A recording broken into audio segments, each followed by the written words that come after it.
Makasih. Ibu-ibu, terutama yang janda, kalau ditelepon suaminya orang, jangan suaramu mendayu-dayu seperti tadi. Ini tadi bukan kencang, ini namanya syahdu. Suara begini yang kasih nafsu kita lagi-lagi. Assalamualaikum ibu. Waalaikumsalam. Bagaimana suaminya orang tidak tergoda? Lagi di mana ibu? Di rumah aja pak. Coba dong yang keras. Assalamualaikum. Waalaikumsalam. Lagi di mana ibu? Di rumah. Lagi ngapain? Apa kau tanya-tanya? Oh, ndak diteleponnya lagi kau besok. Ini Waalaikumsalam. Caleda. Wih, ada juga Bugis di sini. Wih, boleh tahan ini bubuhan Bugis. Saya ke Banjarmasin banyak orang Bugis. Saya pergi Kota Baru banyak orang Bugis. Saya pergi Pagatan, bahasa Bugis orang di sana. Begitu saya masuk penjara banyak juga orang Bugis. Simpan dulu HP-mu bos. Dengar ceramah dulu. Woi. Bu ibu, simpan dulu, simpan. Ibu yang pegang HP selama saya ceramah, saya doakan suaminya kawin lagi. Nah. Saya di Makassar bu, ada ibu-ibu, saya lagi ceramah, dia membelakang. Dalam hati saya, barusannya ada orang saya ceramah, dia belakangi saya. Ternyata dia ambil HP-nya, selfie. Dia belakangi, baru dia tulis di WhatsApp-nya, latar belakang das atlatif. Woi, saya dijadikan background. Selesai ceramah dia kejar lagi saya. Ini yang kasih repot kita Bib sekarang. Kejar, Ustaz, boleh selfie. Terpasalah dilayani. Kalau enggak dia bilang kita sombong sampai mati. Sudah selfie dia bilang ulang Ustaz, kabur. Ulang lagi Ustaz, kabur Ustaz. Bukan HP kabur, mukamu yang kabur. Jadi bapak-bapak nanti kalau minta maaf sama istri, itu syaratnya. Jabat tangan, senyum, pandang matanya, sebut dosa. Jadi kalau suami minta maaf ibu, suruh sebut judulnya. Apa judulnya pak? Tiba-tiba minta maaf. Enggak enak, nanti kau ngamuk lagi. Bilang apa? Ustaz Dasar bilang harus sebut. Apa? Mohon maaf ibu. Dulu waktu saya tugas di Banjarmasin, saya hilaf. Ada perempuan mirip betul sama Pian. Maafkan saya selingkuh ibu. Dia bilang istrinya, enggak apa-apa pak, saya maafkan. Memang itulah manusia biasa, kadang-kala kita hilaf. Saya maafkan kau karena bulan lalu saya juga selingkuh.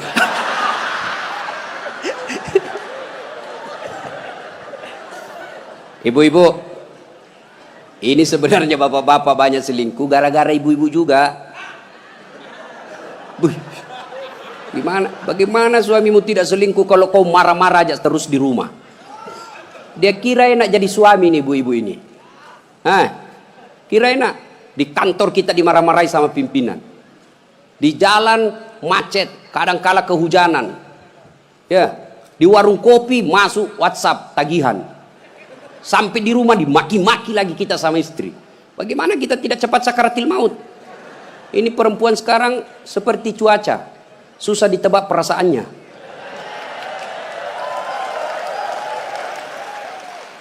Dia kira enak laki-laki. Ibu, dengar ibu. Hui, ibu, bu, ada 4 perempuan yang menjadi penghuni api neraka. Dengar ini. Terancam ibu-ibu. 1, kata Nabi, mereka yang selalu bicara kasar sama suaminya. Apa kau anak muda ada istrimu? Boleh marah sama suami bu, boleh marah manusiawi, tapi jangan memaki. Ini kalau marah la haula wala quwata illa billah, keluar semua kebun binatang di mulutnya. Bagaimana kita betah di rumah kalau ngomel aja kerjanya?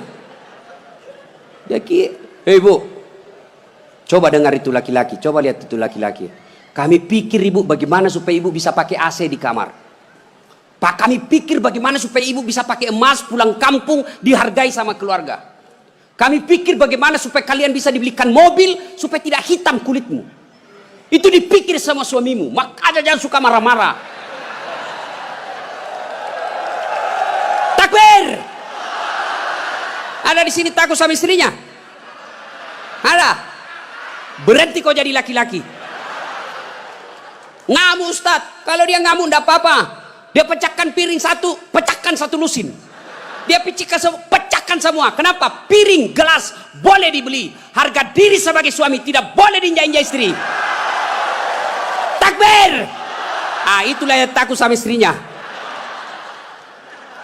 Oi bu, oi. Satu, perempuan yang menjadi penghuni api neraka yang suka bicara kasar. Boleh marah, tapi jangan memaki. Marah silahkan, manusiawi.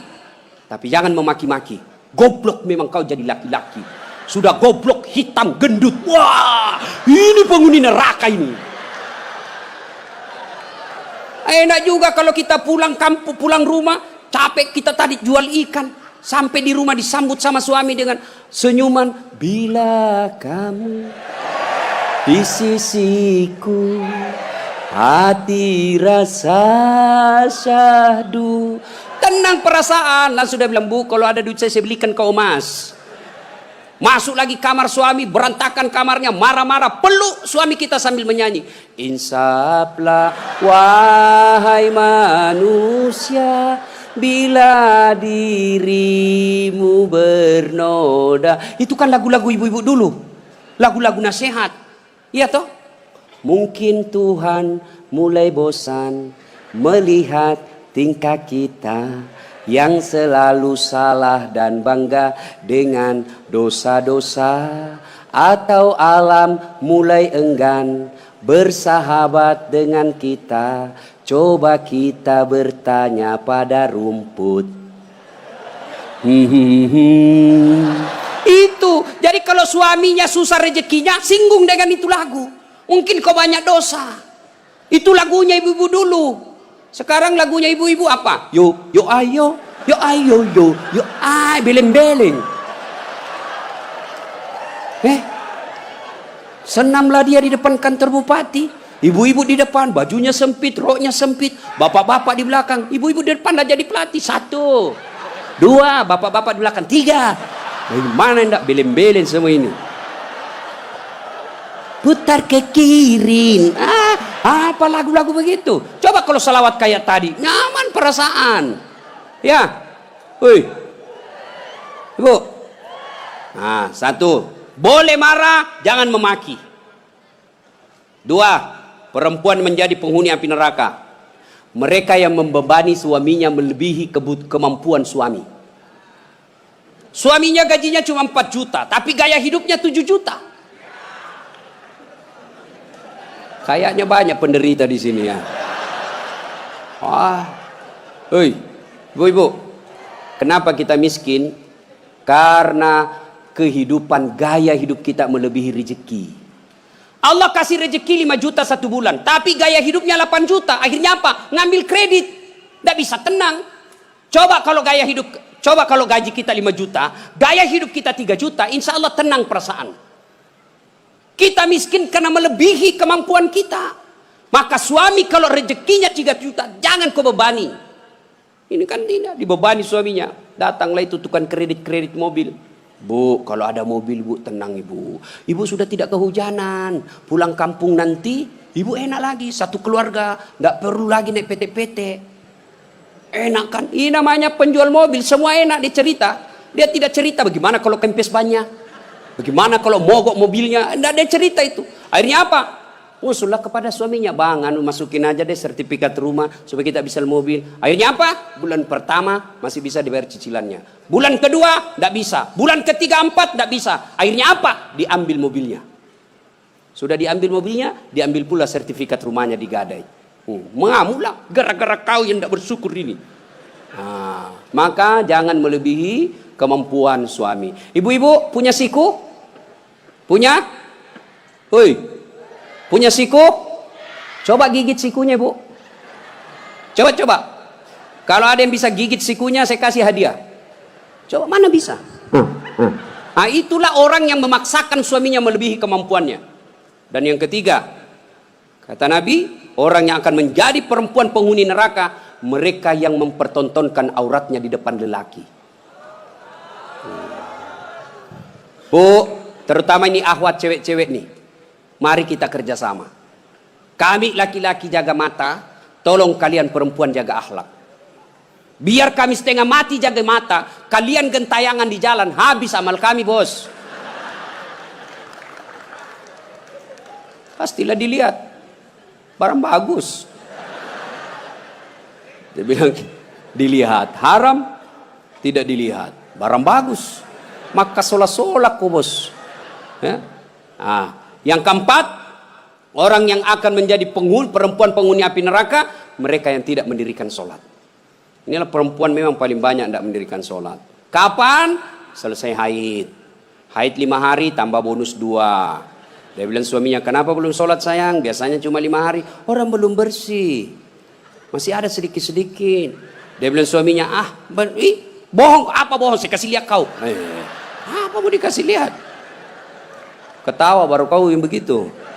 Kapan lagi perempuan banyak tidak sholat? Kalau ada pengantin, mukanya dikira tembok, coklat, biru, krim, abu-abu, jilbabnya 3 lapis, kuning, coklat, jilbab sakaratil maut. Ibu bapak saudara-saudara sekalian ya. Jadi orang yang menyesal di akhirat kelak, mereka yang memutuskan persaudaraan. Maka sebentar ini kalau ada tetangga kita pernah kita sakiti, minta maaf lalu kembalikan barangnya orang. Pegawai-pegawai negeri yang pernah ngambil mesin komputer di kantor, kasih kembali bos. Ya? Dan itu kalau tidak dikembalikan, ketika kita di padang mahsyar, dipanggil kita satu-satu. Bayangkan, dari Adam sampai kiamat, kumpul berapa triliun manusia, dipanggillah kita satu-satu. Siapa dulu yang dipanggil? Nenek kita yang duluan mati? Tidak. Kakek kita yang duluan wafat? Tidak. Leluhur kita yang duluan wafat? Tidak. Lalu siapa dulu yang dipanggil? Nama-nama Islam dulu. Abdul Rahman, Abdul Jabbar, Siti Fatimah, Aisyah, Mutmainnah, Das'at Latif. Itu dulu dipanggil. Cuncung. Di belakang kok bos. Dipanggil juga tapi mondri kok bos. Maka jangan berkata apa arti sebuah nama. Nama itu penting. Begitu pentingnya sebuah nama sehingga Nabi jelaskan ada 3 kewajiban orang tua kepada anaknya. 1 diantaranya memberi nama yang baik. Kenapa? Karena di akhirat digunakan ini nama. Nama-nama Islam dulu. Tony, Johnny, Rudy, Ningsi, Nining. Dipanggil juga tapi di belakang bos. Habib Syekh, di depan. Das'at Latif nomor 2. Bayangkan. Dipanggillah kita. Nah, orang bilang apa arti sebuah nama? Coba bayangkan kalau tidak ada semua nama di sini. Yang paling repot caleg. Pilih saya siapa? Anu siapa? Anu. Coba kalau ada, coba sebut nama. Orang sebut nama minimal 2 saya bisa tahu. 1 suku, 2 agamanya. Nama Margono. Nah, biasanya Jawa. Gitu? Nama Ambok Dalle. Anda mungkin Cina. Masa Ambok Dalle Cina? Pasti Bugis. Ya kan? Nah, nama. Yang kedua, nama adalah doa. Ketika nama anak kita Mutmainnah, orang yang memanggilnya, wahai Mutmainnah, wahai kau jiwa yang tenang, berarti orang mendoakannya. Dan di akhirat dipakai kelak. Ustadz, bagaimana saya Ustadz? Sudah terlanjur namaku Ronaldo. Karena bapakku pecinta bola. Bagaimana caranya Ustadz? Ya Islamkan. Bagaimana cara mengislamkannya? Tambah Muhammad di depannya. Muhammad Abdul Ronaldo. Nggak nyambung Ustadz, biar nggak nyambung. Yang penting selamat kok bos. Masih ingat almarhum Presiden kita Soeharto? Sebelum beliau menunaikan ibadah haji, kan namanya cuma Soeharto. Setelah menunaikan ibadah haji, Raja Fat waktu itu sadar, wah menderita nih Pak Harto nanti. Kalau tidak diislamkan, maka diislamkanlah namanya, ditambah di depannya Muhammad Soeharto. Ibu Tin juga ditambah di depannya Siti. Maka ibu-ibu yang sudah terlanjur namanya Islamkan. Harus rubah KTP? Tidak. Yang penting misal ulang tahun. Saudara-saudara sekalian, hari ini nama saya Islamkan. Yang tadinya Desi Ratnasari, saya menambah di depannya Siti Desi Ratnasari. Yang ketawa serius orang ini. Nama penting. Dan pada saat itu ketika kita dipanggil satu-satu, wajah-wajah kita di padang mahsyar tidak lagi seperti ini. Ada yang mukanya seperti ular. Kata Nabi, siapa yang muka ular? Mereka yang suka menjilat-jilat. Ini di kantor bupati banyak begini. Ya Pak, siapa. Ada juga orang itu pegawai kayak ndak punya lagi harga diri di depan bupatinya. Ya Pak, terserah Bapak. Wah. Cemen lu men. Ya. Yang kedua kata Nabi, ada juga nanti yang mukanya seperti anjing. Siapa muka anjing ya Rasulullah? Beliau menjawab, mereka yang disogok dan menyogok. Nah, ini termasuk anggota DPR nanti yang terpilih karena nyogok. Ada begitu di sini? Ada? Nah, kau salah, kenapa kau pilih? Tapi kau larang, tapi kau bilang wane piro. Nah. Lalu kata Nabi, ada juga nanti yang mukanya seperti tikus. Ya Rasulullah, siapa muka tikus? Mereka yang suka mengambil barangnya orang. Nah, ini yang ini di sini ya, yang suka korupsi dan disuruh pikul itu hasil korupsinya. Saya kalau lihat itu orang korupsi 3 miliar, 10 miliar, setengah mati dia pikul nanti itu. Dia bilang mahasiswaku 10 miliar uang dolar Singapura Ustaz itu dikantongi ji. Saya bilang jangan kau bayangkan uang Singapura, uang koin. Apa? Uang koin 10 miliar pikul kau itu. Ada juga kata Nabi yang nanti mukanya seperti kuda. Siapa muka kuda ya Rasulullah? Nabi menjelaskan mereka yang suka mendahului imam ketika sholat berjamaah. Nah, ini anak muda ini yang banyak. Imam belum turun dia sudah turun. Imam belum naik dia sudah naik. Ditanya kenapa kok cepat sekali? Dia bilang ini orang tua Ustaz. Sudah lowbat, saya masih full charge. Tidak boleh begitu bos. Ini juga imam kadangkala harus perhatikan. Ada juga kadangkala imam membalik-balik sunnah Rasul. Nabi jelaskan kalau kau jadi imam ringkaskan bacaan solatmu. Ini baru jadi imam mau takbir aja sudah lama. Gaji itu muakkak mani bawan selesai. Ada juga yang begitu. Kata Nabi ringkaskan bacaan solatmu. Ringkas. Yang kedua kata Nabi, bacalah yang umumnya orang hafal.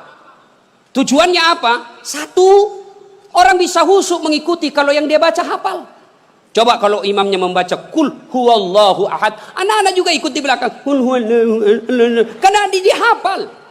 Begitu imam membaca surah Al-Baqarah ayat 10 sampai 115, la haula wala quwwata illa billah. Dia husuk dengan bacaannya, kita husuk dengan hayalan. Kita mau ikut, tidak dihafal, mau ruku, belum selesai, terpaksa kita baca semua itu di dinding. Keadaan keuangan masjid, pengeluaran, saldo. Waduh. Sudah dibaca satu tripleks, belum selesai bacaannya imam, dibaca lagi kalender Persatuan Guru Republik Indonesia cabang Kabupaten Tanah Bumbu. Selesai lagi, belum selesai imam, dibaca lagi bajunya orang caleg DPR RI nomor urut 7 dari Partai Nasdem. Dibaca semua Pak. Siapa yang salah? Siapa salah? Imam. Makanya kata Nabi, baca yang umumnya orang hafal dan ringkaskan. Ada orang jadi imam, dites lah anak penghafal, kau jadi imam nak, mau didengar bacaanmu, jadi imam lah, hanya dia yang hafal. Begitu lagi sholat tiba-tiba ada cicak jatuh, kena telinganya, stres hilang hafalannya. Apa sambungannya ini? Dia lupa betul, hening satu masjid. Tiba-tiba imam berkata, tolong bantu di belakang.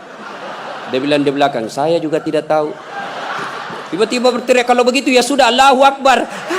Memangnya anggota DPR.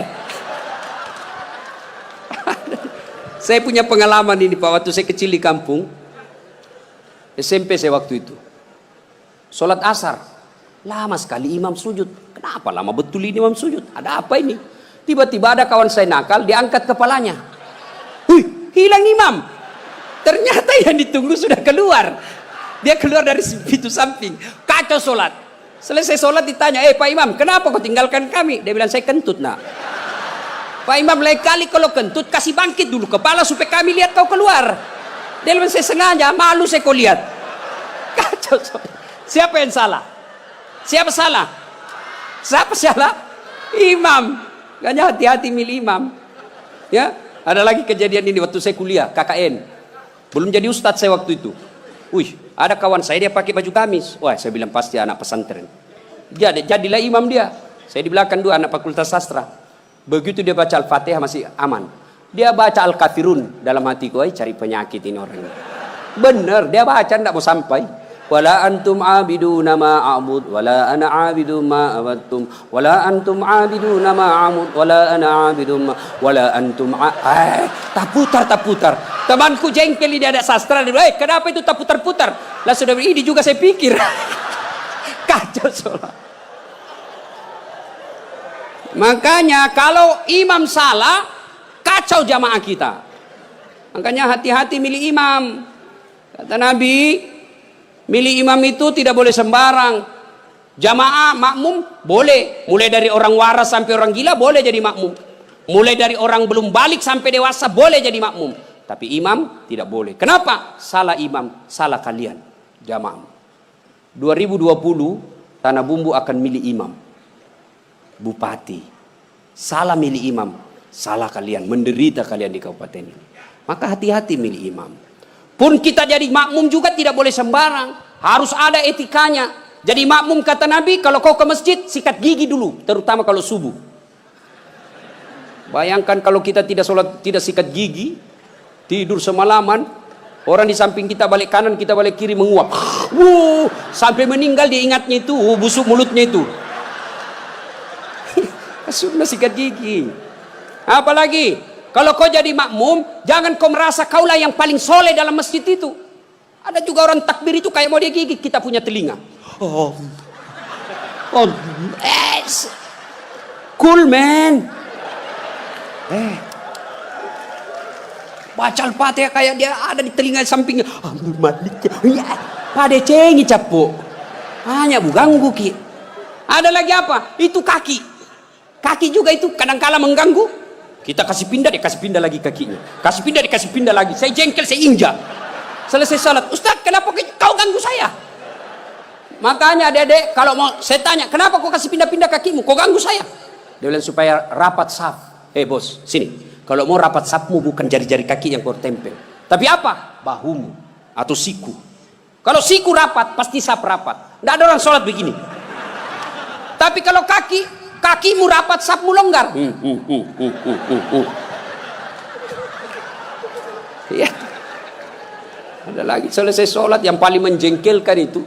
Selesai sholat dia ambil saf paling depan, belakangnya imam. Begitu assalamualaikum, assalamualaikum, langsung lompat. Mau lihat, tidak jabat tangan, tidak langkai orang, itu kurang adab kalian. Kalau kalian tidak mau doa bersama, tidak mau jabat tangan selesai sholat, ya sudah di belakang kau duduk. Supaya kau tidak ganggu orang. Ingat adik-adik sekalian ini, yang baru belajar agama. Puncak dari semua ilmu adab. Rasulullah ditanya, ya Rasulullah, untuk apa Rasul diutus ke muka bumi? Mencerdaskan kehidupan bangsa? Bukan. Mengangkat harkat dan martabat? Bukan. Apa? Liutammima makarimal akhlak. Memperbaiki akhlak manusia.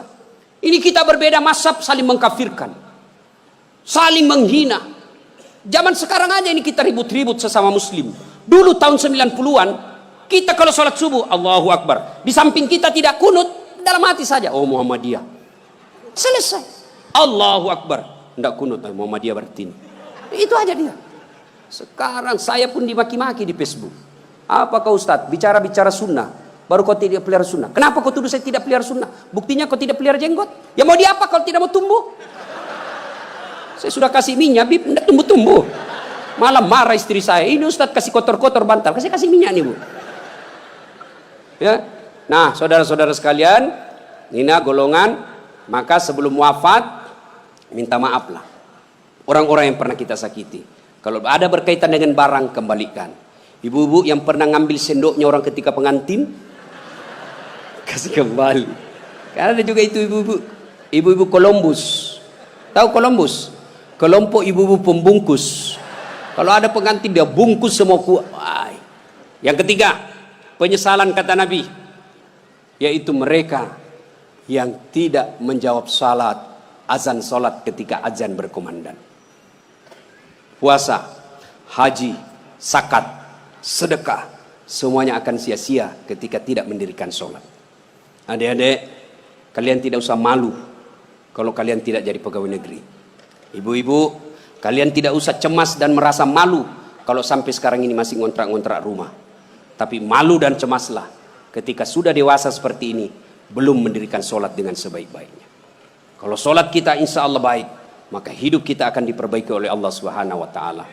Kalau sholat kita bagus, Allah yang akan menyelesaikan semuanya. Di dunia ini tidak ada orang tidak punya masalah. Semua kita punya masalah. Pasti. Jangankan kita, Nabi ada masalahnya. Malah di ibu-ibu yang tanya, Ustaz, bolehkah orang sholat itu tidak pakai BH? Kenapa bisa ibu? Panas ibu Ustaz. Tidak ada AC, tidak ada kipas angin. Kita baru pulang pasar. Boleh, tapi apa itu beradab? Ibu-ibu pergi ketemu gubernur, tapi tidak pakai BH. Boleh kan? Tidak Pak Gubernur.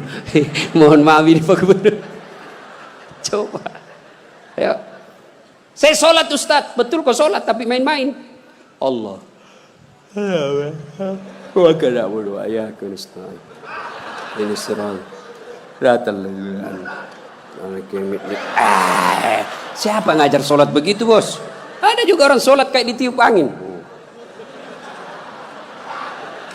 Ada lebih parah Allah. Siapa ajar kau sholat mak keju-keju? Jadi jangan heran ketika sudah 20 tahun sholat kok masalah kita tidak bisa lepas. Salah satu sebabnya kita sholat seada-adanya. Bapak saudara-saudara sekalian, tepat tanggal 12 Rabiul Awal tahun ke-11 Hijriah, Rasulullah sallallahu alaihi wasallam demam. Lalu Allah perintahkan kepada malaikat Jibril. Jibril, kau turun panggil 3 malaikat, 2 malaikat, Israil, Israfil, Mikail. Kau turun 4 malaikat. Sampaikan kepada Muhammad, Allah perintahkan saya menjemputmu dengan catatan tanya dulu. Kalau dia sudah mau cabut nyawanya, kalau belum tunda sampai mau. Turun malaikat. Langit pertama, langit ke-7 masih berempat. Jibril, Mikail, Israil, Israfil. Langit ke-6 sampai ke-2 masih berempat. Di langit pertama Jibril berkata, malaikat pencabut nyawa saya tidak bertugas. Kau saja yang turun, jemput Nabi Muhammad. Tapi kata malaikat pencabut nyawa, tapi selama ini kamu yang ketemu, kamu kacesnya. Kamu sahabatnya. Kau turunlah. Saya tunggu kau saja di sini. Turun malaikat pencabut nyawa. Depan rumah Nabi ketuk pintu. Assalamualaikum warahmatullahi wabarakatuh ya Rasulullah. Nabi menjawab, Waalaikumsalam warahmatullahi wabarakatuh. Fatimah buka pintu. Bah, tidak ada orang. Kata Nabi, sudah ada di samping saya. Kata malaikat pencabut nyawa, ya Muhammad, hari ini saya diperintah untuk mencabut nyawamu apabila kau mau. Menurutmu bagaimana? Kira-kira kalau Pak Cuncun ditanya ini apa jawabannya, Bos? Saya diperintah cabut nyawa. Tunggu dulu, orang belum jadi bupati. Pasti.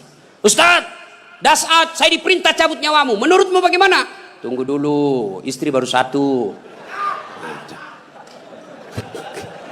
Itu pasti mau sekali poligami tapi takut sama istrinya. Apa jawaban Nabi? Wahai malaikat, seluruh nabi dan rasul senior saya, setelah mereka melaksanakan tugasnya, mereka menghadap kepada Allah. Saya pun siap hari ini. Cuma ini ada yang lain. Mana Jibril? Jibril ada di atas. Kau panggil dulu deh. Ada yang saya mau tanyakan. Naik malaikat pencabut nyawa. Jibril, kau dicari sama CSU. Saya bilang memang kau ikut. Kau banyak cerita. Sudahlah, kau turun sini. Turun malaikat Jibril. Ya Jibril, kalau hari ini saya harus menghadap kepada Allah, tolong berikan saya kabar gembira. Ya Muhammad, seluruh nabi dan rasul haram masuk surga sebelum engkau lebih dulu di dalamnya. Alhamdulillah. Ya Muhammad, seluruh malaikat yang pernah Allah ciptakan sekarang mereka antri menunggu rohmu. Alhamdulillah. Apalagi Jibril, ya Muhammad, kalau ada dosa dan kesalahan yang pernah kau lakukan, Allah telah mengampuni dosa-dosamu. Alhamdulillah. Tapi Nabi berkata, Jibril, itu kan saya tidak cemas soal diriku. Yang aku cemaskan siapa? Tolong kasih saya berita gembira soal umatku. Kita yang dicemaskan Nabi. Tolong berikan saya berita gembira. Naiklah Jibril bertanya kepada Allah, turun membawa berita. Ya Muhammad, saya dapat berita gembira dari Allah. Apa? Meskipun engkau sudah tidak berada di tengah-tengah mereka, meskipun engkau sudah tidak berada di tengah-tengah umatmu, selama umatmu berpegang kepada Quran dan Sunnah, insya Allah umatmu selamat. Nabi berkata, kalau begitu laksanakan tugasmu malaikat pencabut nyawa. Jibril mundur. Mulailah dieksekusi Nabi. Dicabut rohnya, meninggalkan telapak kaki, naik ke betis, naik ke paha, menggigil Rasulullah. Keluar biji-biji keringat di pelipis beliau, di daki beliau keluar keringat. Lalu Jibril membalik ke belakang, dilihat oleh Nabi. Ya Jibril, kenapa kau palingkan pandanganmu? Apa kau jijik melihat saya sekarang ini? Jibril menjawab, demi Allah dan Rasulnya, saya tidak jijik melihatmu ya Muhammad. Cuma saya tidak tega melihat engkau menghadapi sakaratil maut. Lalu Nabi menjelaskan, ya Jibril, andai saja Allah tidak sayang dan cinta kepadaku, maka aku akan rasakan betapa sakitnya sakaratil maut ini. Sampai naik ke atas, sampai ke tenggorokan beliau, sampai ke bibir beliau. Beliau mewasiatkan 3 perkara. Kata Nabi, yang pertama, perempuan kalian, jaga perempuan di antara kalian. Yang kedua, salatmu, jaga salat kalian. Dan yang ketiga Nabi ucapkan, ummati, ummati, ummati, umatku, umatku, umatku. Nabi tidak mencemaskan anak cucu beliau. Nabi tidak mengucapkan Fatimah anakku. Tapi siapa yang diucapkan Nabi? Ummati, ummati. Begitu cintanya Nabi kepada kita. Nah sekarang bagaimana cinta kita kepada Nabi? Salah satu cinta kita kepada Nabi dengan hadir di majelis salawat seperti ini. Hadir di tempat ini wujud kecintaan kita kepada Rasulullah. Pada zaman Nabi tidak ada salawat rame